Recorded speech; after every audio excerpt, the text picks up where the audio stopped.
नाज़रीन, पिछले दिनों दिसंबर में मौजूदा वली अहद मोहम्मद बिन सलमान जो सऊदी अरब का है, उसने 80,000 तमाशाइयों की मौजूदगी में एक शो का इनेकाद करवाया जिसके अंदर बदतरीन किस्म की रक्कासाएं, बेहुदा और बेहया किस्म के जो है वो अदाकार, खसूसन सलमान खान जो एक लामज़हब शख्स है, इन लोगों को बुलवाकर फुहाशी और औरयानी का वो तूफान बदतमीजी बर्पा किया कि जिसकी मिसाल 14 सदियों में कभी भी नहीं मिलती है। इस मुकद्दस सरजमीन पर इस अंदाज की खुराफात भी हो सकती हैं, और करवाया भी उस जमीन पर जो नजद की जमीन है, जिसके बारे में सरकार अलैहिस्सलाम ने दुआए रहमत नहीं फरमाई। फरमाया हुनाक ज़लाज़िल वल फितन व यतलउ बिहा करनु शैतान। फरमाया वहां तो ज़लज़ले और फितने हैं, वहां तो शैतान का सींग तुलू होगा।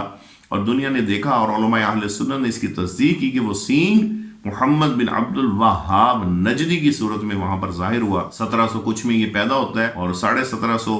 यानी कि अगर ईसवी कैलेंडर देखा जाए तो ये 18वीं सदी का तकरीबन दरमियान बनता है कि जब इसका फितना जो है वो उरूज पे जा रहा था, और इसने बिला मुबालगा हजारों मुसलमानों का कत्ले आम किया। अहले सुन्नत के साथ दुश्मनी थी और शिरक व बिदअत के नाम पर उनका कत्ले आम किया। नाबीना मुअज्जिन जो मस्जिद नबवी शरीफ में अज़ान से पहले सलात व सलाम पढ़ता था, क्योंकि ये तो सैकड़ों सालों से मुसलमानों का मामूल है, उसको मीनारे से धक्का दे के उसको शहीद करवाया। और अगर इसकी डिटेल किसी ने पढ़नी हो तो मुफ्ती अब्दुल कय्यूम हज़ारवी अलैहि रहमा की किताब तारीख़ नजद व हिजाज गूगल से भी डाउनलोड हो जाती है, उसका जरूर मुताला कीजिएगा, आपको पता चलेगा। उसी मोहम्मद बिन अब्दुल वहाब नजदी की जो आगे ज़ुर्रियत है,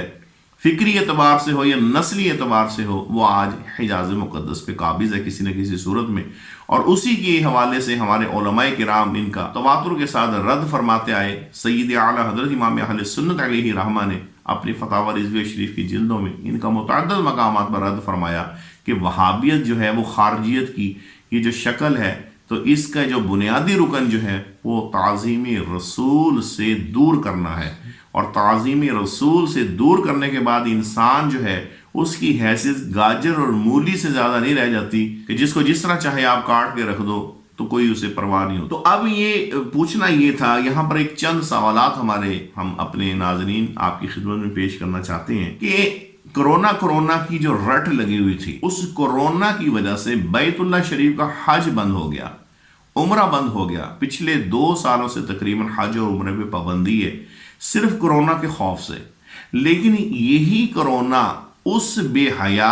प्रोग्राम के अंदर जो है उसका खौफ क्यों नहीं हुआ, जहां 80,000 अफराद बैठे हैं और बगैर किसी जो सोशल डिस्टेंस वगैरह उसका लिहाज किए हुए। हमने भी तकरीबन कोई 1.25-2 साल पहले जो वीडियो बनाई थी और उसमें हमने यही जिक्र किया था कि जनाब कोरोना का ये हल नहीं है कि आप इस तरीके से घरों में बंद हो जाएं, इसका ये बिल्कुल भी हल नहीं है। लेकिन उस कोरोना के नाम पर सबसे पहले तो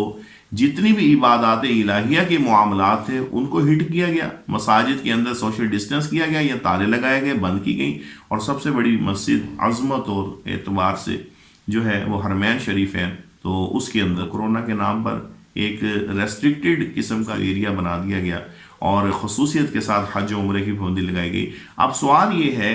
कि जो लोग आज दीन के ठेकेदार बने हुए हैं, जो हर बात पे कुरान हदीस की रट जिनकी जुबानों में होती थी, खसूसन ये लारुमाल वाले मुतव्वे, इन लोगों की शिरक और बिदअत ताज़ीम रसूल के हवाले से जब भी किसी शख्स के अंदर वो ज़रा सी रमक पाते और शिरक बिदअत के साथ उस पर चढ़ाई शुरू कर देते। अब पूछना ये है कि ये जो बेहयाई और फहाशी का ये जो बाजार गर्म किया गया, इस हवाले से क्या कहते हैं। और ये भी पूछना था कोरोना के करता धरताओं से कि जनाब ये जो 80,000 का मजमा था, यहाँ पर क्या कोरोना जो है छुट्टी पे चला गया था या उसकी आपके साथ कोई वाकयातन एग्रीमेंट है कि मैं जो है वो गंदी जगहों पे तो बिल्कुल नहीं आऊँगा, बस अच्छी जगहों को तुमने आबाद नहीं होने देना, अल्लाह के घर को आबाद ना होने देना, क्योंकि वहाँ पे तो फिर मैं आ जाऊँगा। और इसी तरीके से अगर कोई शख्स मदीना शरीफ जाए तो ये लोग कहते हैं कि वहाँ रोज़े रसूल की नीयत से नहीं जाना, मस्जिद नबवी शरीफ की नीयत से जाना है। हालांकि हदीस मुबारका का जो मफहूम है वो यही है कि सरकार अलैहिस्सलाम के रोज़े पाक की नीयत से ही जाना इंसान के लिए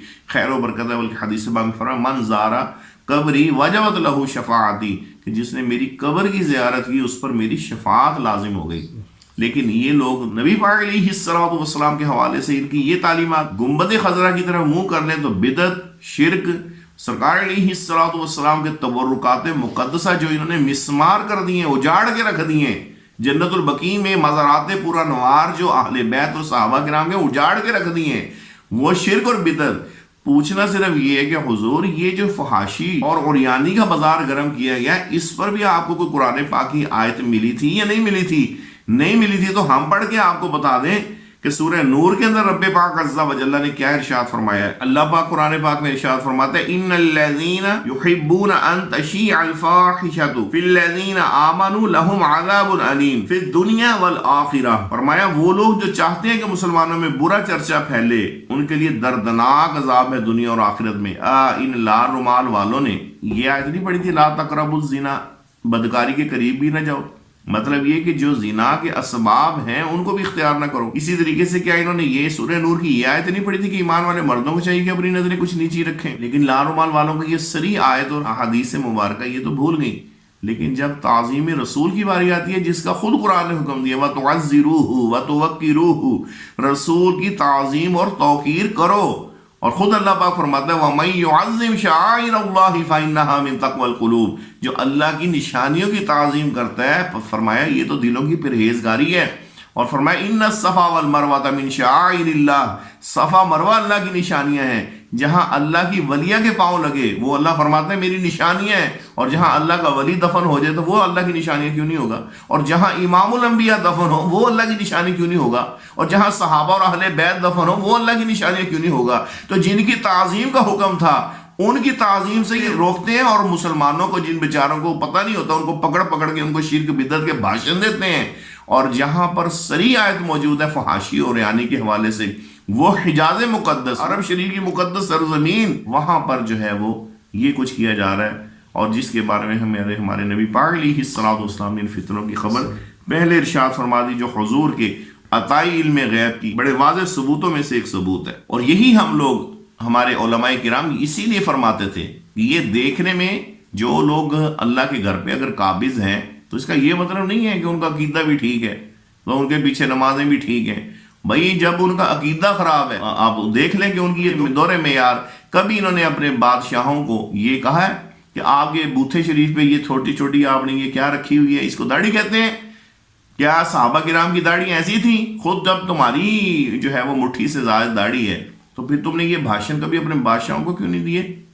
वहां जाके तुम्हारा दीन क्यों बदल गया? अल्लाह के रसूल की ताज़ीम या सहाबा किराम के जो मुकद्दस मकामात हैं, बस उन्हीं से रोकना सिर्फ तुम्हारा दीन रह गया है। और यही जो नजदियत और वहाबियत थी कि जिस पे हमारे अकाबरीन ने रद्द फरमाया, और हम लोगों को बताते हुए कहते हैं नहीं नहीं नहीं नहीं, ये कैसे हो सकता? देखे ना जी, वो अल्लाह के घर में है, अल्लाह के घर में काबिज तो यजीद भी हुआ था, फिर आप यजीद को भी अच्छा बोलोगे? असल बात अकीदे की होती है। और आज जो है वो आपको पता चल रहा है कि वो जो हर वक्त कलमा तय्यबा झंडे पे लिखा हुआ और हर वक्त दीन का हब्बा लगा होता था कि जनाब माशाअल्लाह मुकद्दस सरजमीन के हैं, तो वो आप देख लें। और अभी इससे अगला स्टेप नेवन सिटी का हो रहा है कि वो 2033 तक या 30 तक जो है वो बन जाएगा। माज़अल्लाह सुम्मा माज़अल्लाह, अल्लाह बर्बाद फरमाए ऐसे मंसूबों को कि जो मुसलमानों में फितना जगाएं कि उस शहर की जो बात है वो बस एक समझदार मुसलमान जो है वो समझ सकता है कि वहां पर क्या कुछ होगा। इसी तरीके से फ्रांस का सदर, जो उसने नबी पाक अलैहिस्सलाम की शान मुबारका में जो जसारतें की सरकारी सतह पर खुलेआम, और हमारे पास तो खैर कुव्वत नहीं है, अल्लाह पाक की खुफिया तदबीर है वो अपने दुश्मनों से किस अंदाज में उनकी गिरफ्त फरमाए, लेकिन कम अज कम हर मुसलमान को अल्लाह ने एक इख्तियार जरूर दी है, ऐसे लोगों से आप साइड पे हो जाएं, ऐसे लोगों का नाम सुनना भी गवारा ना करें। लेकिन ये आप तस्वीर देखें, इसमें वली अहद साहब जो है वो फ्रांस के उसी बदमाश और उसी शैतान के साथ उसकी ताज़ीम और तकरीम में उसके साथ किस अंदाज में चल रहे हैं, या उसको क्या प्रोटोकॉल दिया जा रहा है? क्या यही प्रोटोकॉल नजदी हजरात अपने बादशाहों के खिलाफ आवाज़ बुलंद करने वालों को दे सकते हैं? कभी भी नहीं। तो फिर ये प्रोटोकॉल अल्लाह के रसूल जो इमामुल अंबिया अलैहिस्सलाम है उनके खिलाफ भौंकने वाला जो फ्रांस का सदर गमाश्ता है, उसको ये प्रोटोकॉल क्यों दिया? अगर और कुछ नहीं कर सकते थे तो कम अज कम उसके नापाक कदमों को अपनी सरजमीन पर आने से तो रोका जा सकता था या नहीं? लेकिन ये उस वक्त होता है जब ताज़ीम रसूल दिलों में हो, اور نجدیت اور تعظیم رسول یہ دونوں اپوزٹ چیزیں ہیں، یہ کبھی ایک جگہ اکٹھی نہیں ہو سکتی۔ ابن عبد الوہاب نجدی نے تعظیم رسول کی بیس پر ہی مسلمانوں کو قتل کیا تھا۔ 1924 میں جب یہ لوگ برطانیہ کی مدد سے آئے ہیں تو بھی انہوں نے اہل سنت اور ان کے نظریات ہی کو جو ہے وہ کنڈیم کیا ہے، اور یہی وہ نجدیت ہے جس بنا پر مرزا غلام قادیانی فراڈیے نے باوجود اس کے مسلمانوں کی مقامات مقدسہ اور خود مسلمانوں کے ساتھ اتنا ظلم و ستم ہوا اس عرب کی سرزمین پہ، لیکن مرزا غلام قادیانی فراڈیے نے، چونکہ وہ انگریزوں کا خود کاشتہ پودا تھا، اس نے اس کو مجدد کہا۔ اور آپ حیران ہوں گے کہ مرزا غلام قادیانی فراڈیے کا جو ایجنٹ ہے اس وقت، مرزا جونیئر مرزا محمد علی جہلوی المعروف مرزا جڈو، جو قادیانی ایجنٹ جس وجہ سے ہم کہتے ہیں، اس نے بھی ابن عبد الوہاب نجدی کو مجدد اور 24 کیرٹ سونا ہی کہا ہے۔ اب آپ یہاں سے فکر دیکھ لیں کہ مرزا غلام قادیانی فراڈی کے علاوہ کسی نے بھی ابن عبد الوہاب نجدی، جو اس تحریک کا بانی تھا، جو نجد کے اندر یہ جو 1924 میں برطانیہ کی مدد سے یہ جو لوگ قابض ہوئے اور جنہوں نے اس کا نام چینج کیا اور عرب شریف کی بجائے اس کو سعودی عرب قرار دیا، ان لوگوں کا جو گرو ہے اس کو مجدد کہنے والا مرزا غلام قادیانی فراڈی ہے، اور آج یہ 21ویں صدی کے اندر مرزا جیلوی ہے جو اس کو 24 کیرٹ سونا کہتا ہے۔ تو اب آپ کو سمجھ لگی کہ وہابیت اور قادیانیت اور مرزا جیلوی کی یہ جو اس کی ہمدردیاں ہیں یہ کس درجے کی ہیں۔ ان سب کا ایک ہی جو ہے وہ مقصد ہے، وہ مقصد یہی ہے کہ دین کے نام پر دین سے دوری، دین کے نام پر دین سے دوری، دین کے نام پر دین سے دوری۔ کیونکہ اگر کوئی شخص یہ کہے کہ بھئی میں تو تمہیں دین کی طرف نہیں لاتا، میں تو تمہیں بے دینی کی طرف لے کے جاؤں گا، تو کون شخص اس کی آواز پہ کان دھرے گا؟ تو لازمی بات ہے کہ جب منافق شخص جو آتا ہے تو وہ دین کا حلیہ بدل کے ہی آتا ہے، اور حلیہ بدل کر ہی وہ آپ کو دین سے دور کرتا ہے۔ اور ایک اور بات بتاتا چلوں، مرزا چڈو صاحب کوئی روڈ ایکسیڈنٹ بھی ہو جائے، مرزا چڈو صاحب جو ہے وہ ٹیبل اور چیئر لے کر بیٹھ جاتے ہیں اور تبصرہ خوانی شروع کر دیتے ہیں کہ جناب یہ یوں ہوا، یہ یوں ہوا، اور 2-4 دن انتظار کرتے ہیں تاکہ ذرا اچھے طریقے سے سارے تبصرے آ جائیں، اور پھر اس میں سے ایک اپنا تبصرہ بنا کے کر دیتے ہیں۔ یہ جو عرب شریف کے اندر کنسرن ہوا ہے میوزیکل شو کا اور فحاشی اور اوریانی کا اور گندے غلیظ ناچ گانوں کا، اور اوپر سے پھر سلمان خان کے ہاتھوں کے نشانات لیے گئے، کس لیے جی؟ بطور نشانی کے۔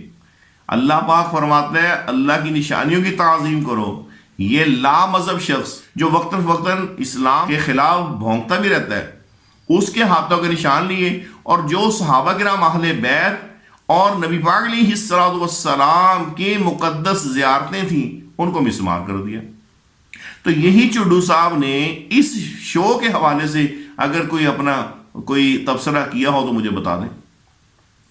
نہیں کیا، کیوں، کیسے؟ تو پھر چڈو صاحب کی جو ہے وہ آمدنی بند ہو جانی تھی جناب۔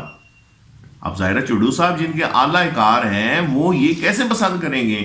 کہ آپ دین کے خلاف چیزوں کو جو ہے وہ ہائر کریں؟ نہیں، بلکہ وہ یہ چاہیں گے کہ دین کے نام پر دیندار جو شخصیات ہیں یا دیندار جو باتیں ہیں اس کو آپ نے کنڈیم کرنا ہے۔ جو دین کے خلاف ہے وہ تو آپ ہی کے پیٹی بھائی ہیں، لہٰذا ان کو آپ نے مجدد بھی کہنا ہے، مرزا غلام قادیانی کی سپورٹ بھی کرنی ہے، لیکن ساتھ کے ساتھ آپ نے پھر یہ بھی کہنا ہے کہ کافروں کی تفسیر معتبر ہے، اور ساتھ کے ساتھ آپ نے یہ بھی کہنا ہے کہ کتابوں کا خدا اور ہے، بابوں کا خدا اور ہے، اور یہ بھی کرنا ہے کہ بزرگان دین صحابہ کرام اہل بیت اور نبی پاک علیہ الصلوۃ والسلام ان پہ تبرہ بازی بھی کرنی ہے۔ یہ کام آپ نے کرنا ہے۔ تو ناظرین، امید ہے کہ اب آپ کو سمجھ لگی ہوگی کہ وہ جو ہیمفرے کے اعترافات پہ جو مرزا کو آگ لگی تھی، اور جو ابن عبد الوہاب نجدی کے فتنے پہ علماء اہل سنت نے جو سب نے اس کے بارے میں جو فتویٰ دیا تھا وہ، اور علامہ شامی علیہ رحمہ نے بھی اس حوالے سے جو دیا تھا، تو وہ یہ سارا غصہ اس کا علامہ شامی علیہ رحمہ پہ اور علماء اہل سنت پہ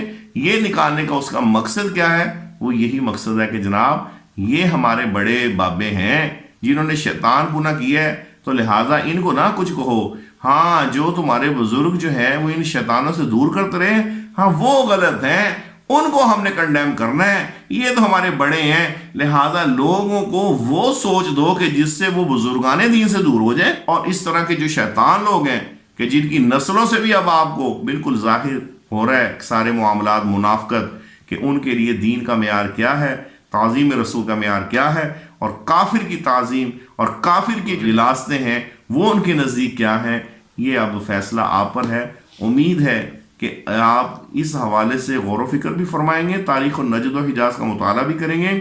اور صرف علماء اہل سنت یا رسول اللہ کہنے والے صرف ان کو سنا کریں، اپنے ایمان کو داؤ پہ نہ لگایا کریں۔ ہر ایک کی بات سننے کی وجہ سے ہی بہت سارے لوگ گمراہ ہوتے ہیں، اسی لیے قرآن نے فرمایا لا تقعد بعد الذکری مع القوم الظالمین، بس مت بیٹھ ظالم لوگوں کے پاس، یاد آنے پر بھول کے بھی ان کے ساتھ بیٹھنے سے منع فرما دیا گیا ہے۔ اللہ پاک ہم سب کو اہل سنت و جماعت کے اجماعی عقائد پر ہی ہمیں زندگی عطا فرمائے اور اسی پر خاتمہ ایمان بالعافیت کے ساتھ فرمائے۔